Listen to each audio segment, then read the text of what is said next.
ملکن تعلیمي بورډ د کال 2023 د 11-12 نتیجې اعلان کړي. یو ځل بیا جینکو طالب علمانو ملکن بورډ ټاپ کړی دی.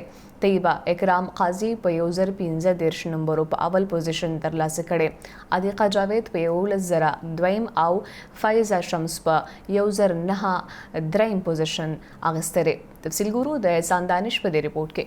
ثانوي و اعلی ثانوي بورډ ملکند د کال 2023 لپاره د 11-12 نتیجه اعلان کړه. په 11 کې په مجموعي توګه 15,930 امیدوارانو کې 30,280 امیدواران کامیاب شوي او نتیجه یو کم 80% وتی. همدا شان په 12 کې په مجموعي توګه 33,588 طالب علمان ګډونوالو چې پکې 10,850 کامیاب شوي او نتیجه یو کم 90.8% و.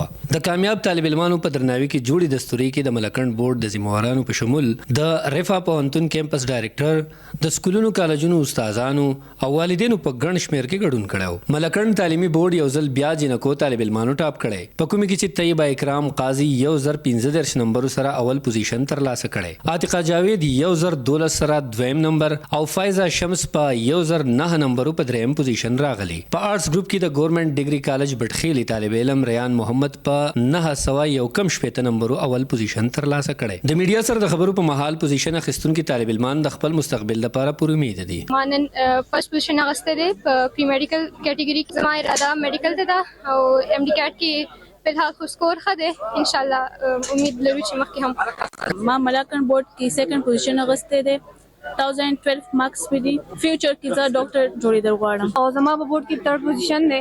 زه نن ډیره زیاته خوشاله یم او زه الله تعالی ډیره زیاته شکرګزار یم. د دستوري مشر ملما سیکریټري ملکند بورډ پروفیسر ډاکټر سعید احمد ثانی ویلي چې د تعلیم نه بغیر پرمختګ مشکل دی. را روان نسل ته د تعلیم سره په تربیت هم خصوصي توجه پکار وي. د جوړې دستوري په اخر کې پوزیشن اخیستونکو طالب علمانو ته میډلز او سرټیفیکیټ هم ورکړی شول.